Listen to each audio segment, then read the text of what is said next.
शिव पुराण श्री रुद्र संहिता तृतीय खंड 7वां अध्याय पार्वती का नामकरण। ब्रह्मा जी बोले, हे मुनि श्रेष्ठ नारद, मैना के सामने जब देवी जगदम्बिका ने शिशु रूप धारण किया तो वे सामान्य बच्चे की भांति रोने लगी। उनका रोना सुनकर सभी स्त्रियां और पुरुष जो उस समय वहां उपस्थित थे प्रसन्न हो गए। उस श्याम कांति वाली नील कमल के समान शोभित उस परम तेजस्वी सुंदर कन्या को देखकर गिरिराज हिमालय बहुत प्रसन्न हुए। तब शुभ मुहूर्त में हिमालय ने अपनी पुत्री का नाम रखने के बारे में सोचा।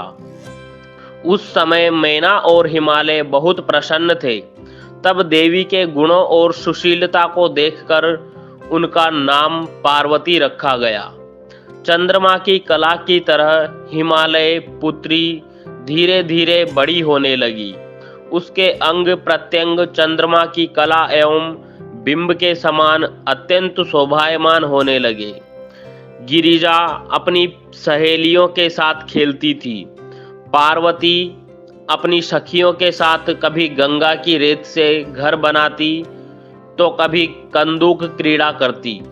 खेलती खेलती वे बड़ी होने लगी। जब वे शिक्षा के योग्य हो गई तो आचार्यों ने उन्हें विभिन्न धर्मशास्त्रों का उपदेश देना प्रारंभ किया। उससे उन्हें अपने पूर्व जन्म की सभी बातें स्मरण हो आई। मुने, इस प्रकार मैंने शिवा की लीला का वर्णन तुमसे किया है। एक समय की बात है, तुम शिव लीला से प्रेरित होकर हिमालय के घर गए। हे नारद, तुम शिव तत्व के ज्ञाता हो और उनकी विभिन्न लीलाओं को समझते हो। तुम्हें आया हुआ देखकर हिमालय मैना ने तुम्हें प्रसन्नता पूर्वक नमस्कार किया तथा खूब आदर सत्कार किया। तत्पश्चात हिमालय ने अपनी पुत्री पार्वती को बुलाया और उससे तुम्हारे चरणों में प्रणाम कराया। फिर स्वयं भी बार बार नमस्कार करने लगे और बोले, हे मुनियों में श्रेष्ठ नारद, हे ब्रह्मापुत्र नारद, आप परम ज्ञानी हैं। आप सदैव सबका उपकार करते हैं। आप भूत भविष्य और वर्तमान जानते हैं। आप परोपकारी और दयालु हैं। कृपया मेरी कन्या का भाग्य बताएं और मुझे यह भी बताएं कि मेरी बेटी किसकी सौभाग्यवती पत्नी होगी। नारद, हिमालय के ऐसे प्रश्न सुनकर तुमने पार्वती का हाथ देखा और उसके मुखमंडल को देखकर कहना शुरू किया, हे गिरिराज और मैना, आपकी यह पुत्री चंद्रमा की कला की तरह शोभित हो रही है। यह समस्त शुभ लक्षणों से युक्त है। इसका भाग्य बड़ा प्रबल है। यह अपने पति के लिए सुखदायिनी होगी, साथ ही अपने माता पिता के यश और कीर्ति को बढ़ाएगी। यह परम साध्वी और संसार की स्त्रियों में सर्वश्रेष्ठ होगी। इसका पति योगी, नग्न, निर्गुण, काम वासना से रहित, माता पिता हीन, अभिमान से रहित, पवित्र एवं साधु वेशधारी होगा।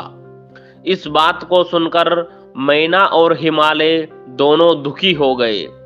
पार्वती देवी सोचने लगी कि मुनि नारद की बात हमेशा सत्य होती है। जो लक्षण नारद जी ने बताए हैं वे सभी तो शिवजी में विद्यमान हैं। भगवान शिव को अपना भावी पति मानकर पार्वती मन ही मन हर्ष से खिल उठी और शिवजी के चरणों का चिंतन करने लगी। तब हिमालय बड़े दुखी स्वर से बोले कि हे नारद, अपनी पुत्री के भावी पति के विषय में जानकर मैं बहुत दुखी हूँ। आप कृपया मेरी पुत्री को बचाने का कोई मार्ग सुझाए। गिरिराज हिमालय के ये वचन सुनकर, नारद, तुमने कहा, गिरिराज, मेरी कही बात सर्वथा सच होगी, क्योंकि हाथ की रेखाएं ब्रह्मा जी द्वारा लिखी जाती है और कभी भी झूठ नहीं हो सकती।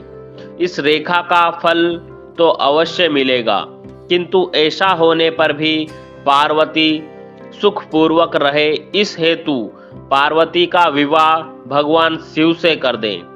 भगवान शिव में ये सभी गुण हैं। महादेव जी में ये अशुभ लक्षण भी शुभ हो जाते हैं। इसलिए गिरिराज, तुम बिना विचार किए अपनी कन्या का विवाह भगवान शिव से कर दो। वे सबके ईश्वर है तथा निर्विकार, सामर्थ्यवान और अविनाशी है। किंतु ऐसा होना इतना सरल नहीं है। पार्वती शिव विवाह तभी संभव हो सकता है जब किसी तरह भगवान शिव प्रसन्न हो जाए। भगवान शंकर को प्रसन्न करने और वश में करने का सबसे सरल और उत्तम साधन है, यदि आपकी पुत्री भगवान शिव की अनन्य भक्ति भाव से तपस्या करे तो सब ठीक हो जाएगा। पार्वती भगवान शिव को पति के रूप में प्राप्त करेंगी।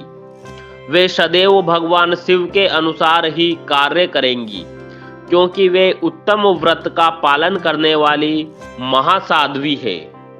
वे अपने माता पिता के सुख को बढ़ाने वाली है। गिरिराज हिमालय, भगवान शिव और शिवा का प्रेम तो अलौकिक है। ऐसा प्रेम न तो किसी का हुआ है और ना ही होगा। भगवान शिव इनके अलावा और किसी स्त्री को अपनी पत्नी नहीं बनाएंगे। हिमालय, शिव शिवा को एकाकार होकर देवताओं की सिद्धि के लिए अनेक कार्य करने हैं। आपकी पुत्री को पत्नी रूप में प्राप्त करके ही भगवान अर्धनारीश्वर होंगे। आपकी पुत्री पार्वती भगवान शिव की तपस्या से उन्हें संतुष्ट कर उनकी अर्धांगिनी बन जाएंगी। मुनि नारद, तुम्हारे इन वचनों को सुनकर हिमालय बोले, हे मुनि श्रेष्ठ नारद, भगवान शिव सभी प्रकार की इच्छाओं का त्याग करके अपने मन को संयम में रखकर नित्य तपस्या करते हैं। उनका ध्यान सदैव परम ब्रह्मा में लगा रहता है। भला वे अपने मन को कैसे योग से हटाकर मोह माया के बंधनों में फंसने हेतु विवाह करेंगे। जो भगवान शिव अविनाशी, प्रकृति से परे, निर्गुण, निराकार और दीपक की लौ की तरह प्रकाशित है और सदैव परम ब्रह्मा के प्रकाश पुंज को तलाशते हैं, वे कैसे मेरी पुत्री से विवाह करने पर राजी होंगे। मेरी जानकारी के अनुसार भगवान शिव ने बहुत पहले अपनी पत्नी सती के सामने यह प्रतिज्ञा की थी कि वे उनके अलावा किसी और को पत्नी रूप में कभी भी स्वीकार नहीं करेंगे। अब जब सती ने अपने शरीर को त्याग दिया है तो वे किसी और स्त्री को कैसे ग्रहण करेंगे। यह सुनकर आपने कहा, गिरिराज, आपको इसकी चिंता नहीं करनी चाहिए।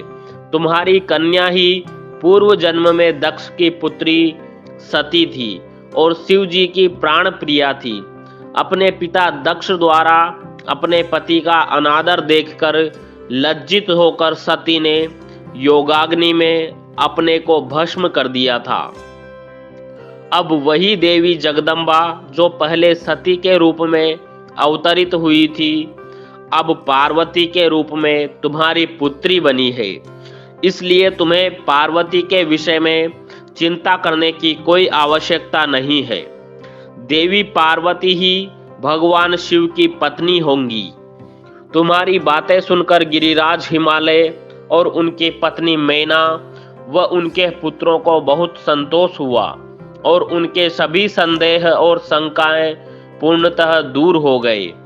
पास ही बैठी पार्वती ने भी अपने पूर्व जन्म की कथा के विषय में सुना। भगवान शिव को अपना पति जानकर देवी पार्वती लज्जा से सिर झुकाकर बैठ गई। मैना और हिमालय ने उनके सिर पर हाथ फेरकर उन्हें अनेक आशीर्वाद दिए। तत्पश्चात पार्वती को तपस्या के विषय में बताकर नारद आप वहां से अंतर्धान हो गए। आपके जाने के बाद मैना और हिमालय बहुत प्रसन्न हुए। यह अध्याय यहीं समाप्त होता है। अगला अध्याय सुनने के लिए हमारे चैनल को सब्सक्राइब करना ना भूलें। धन्यवाद। ओम नमः शिवाय।